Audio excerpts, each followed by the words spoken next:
Juan Kapitulo 6, versikulo 35. Si Jesus miingon kanila, "Ako mao ang pan nga naghatag sa kinabuhi. Ang muari kanako dili nagayod gutomon, ug ang mutuo kanako dili nagayod uhawon." Pan sa kinabuhi. Maglikon unta sa mong pagtuo, ug gagaka kami sa pagtuman sa imong mahal nga kasuguan.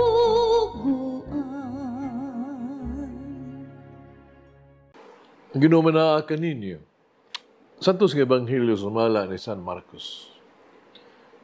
May usa ka sanlahon nga miduol kang Hesus, miluhod, mihangyo sa iyang panabang.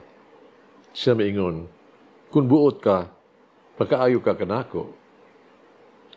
Naluoy si Jesus kaniya, gihikap niya ang sanlahon ug giingnan, "Buot ko, mamaayo ka." Diha-diha na ayo ang sanlahon. Nagipalakaw siya ni Jesus og ipamangnuan pag-ayo. Ayaw kini isugilong kabisan kinsa. Panatua dayon ang pare pagpahiling kaniya. Nga paghalad, sumala sa gisugo ni Moises.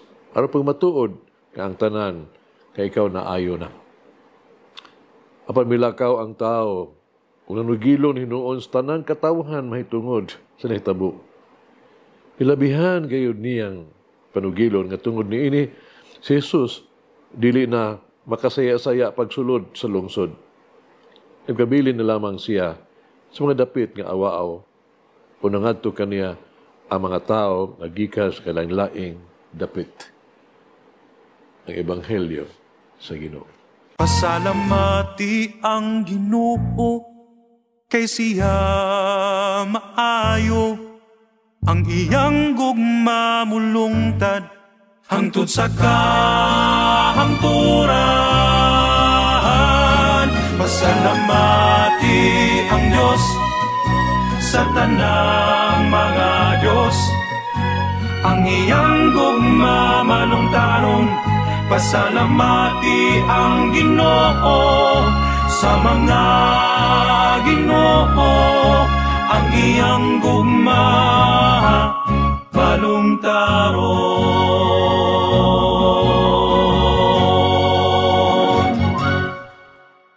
Giisip sa mga Hudiyo, ang sanla ingog tunglo gikan sa Dios. Ilang nakita ang sangla ingog usa ka silot sa bugat ng mga sala. Dugang pa ang mga sanlahon giila nga buhing patay.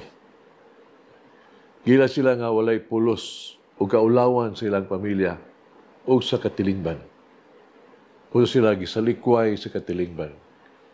Ikan sa libro sa Levitico, kinaginiingon, ang usa ka tao nga nagdala sa sakit sa sanla, kinahanglan maggisi-gisi sa iyahang mga sapot o magpaupaw.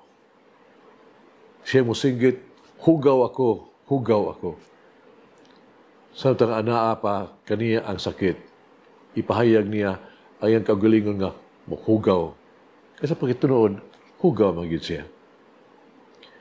Siya magapuyo, gapalayo, gabahimo siya nga puloy-anan layo sa katawhan. Busa ang sanlahon, gilidaan pagpuyo sulod sa katilingban.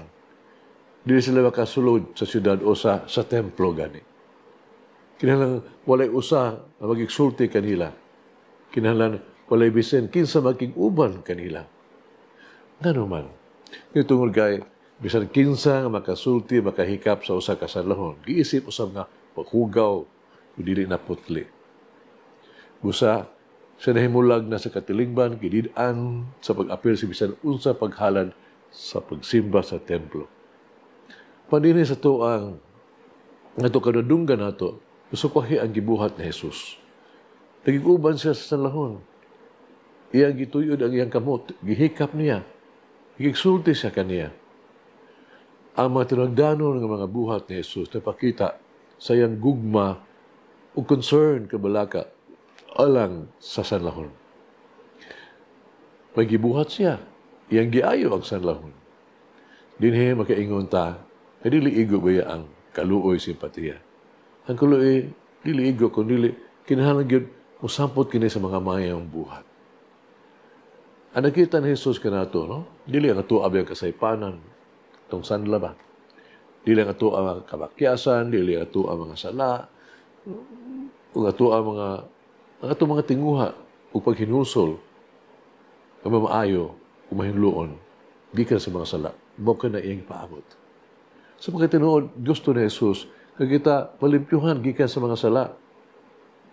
O gibuot ni Jesus, yung ato ang mga kasing-kasing mahinluan gikan sa kapaitan, sa pag-antos. No? Sa atong hunang-huna, gikan sa pagpanimalos. Ato ang mga gabil sa mga bakak. Ato ang mga kamot, gikan sa pagpasakit. Ato ang sa mga kinabuhi, gikan sa kahakog o pagkaulipon sa bisyo. Si Kristo namulong ka nato karon puong paniya. Isig-usa ka nato, buhaton ko kini paghinlo. I will do it. You be made clean. Sa mga nga dapit sa Fonte Colombo, Italia, sa San Francisco de Assisi, naghimog usa ka pilgrimage. Ang lugar sa Fonte Colombo, nagasaksi gyud sa mga kasakit ang pag-antos ni San Francisco. Ipaubos siya sa pasakit kaayong operasyon tungkol sa inspeksyon siyang mata. Pero sa wala pa, idapat sa doktor ang red hot poker na operasyon sa iyang mga mata. Hangtod sa dunggan nga operasyon, pero militok siya, umaampuon hangyo ngadto sa kalayo. Istoryahan niya ang kayo. Pingon siya, o akong igsuong kalayo. Ang labing halang doon, nagmugna kanimo, hibulungan o kasina sa matag uban sa mga tao. Kusgan, matakom o mapuslanon. Nihigayo na, palihog, be good to me, be kind to me.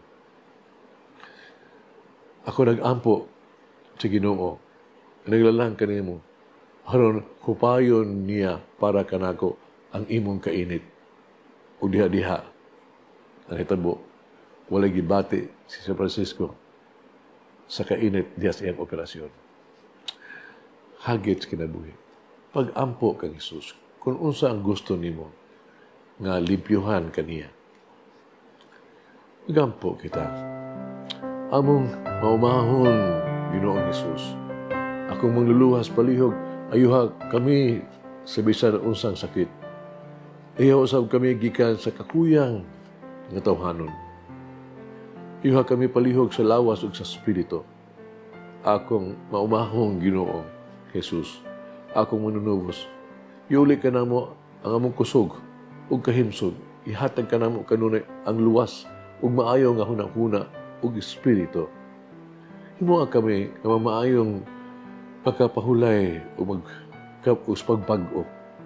Palangini kami sa tanan ng mga adlaw sa mong kinabuhi sa imong grasya o kaayo. Amen. Mama Mary, help me to remain faithful and responsive to God's voice in my life.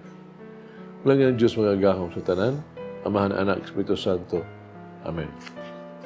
May the Lord of the divine mercy bless us all. Heal us from all diseases and suffering.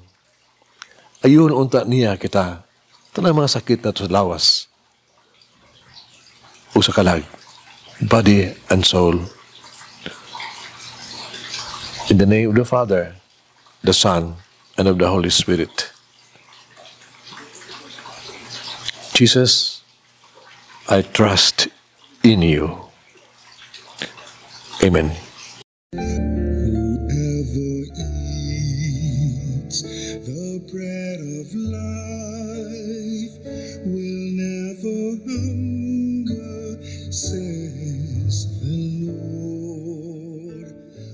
Kay galaan inyo nabati ang pagpaambit ug hamubong pamalandong sa pulong sa Dios pinaagi sa tulumanon. Pan sa kinabuhi nga gidumala ni Monsignor Daddy Silva. Hangtod na usab sa sunod higayon, daghang salamat.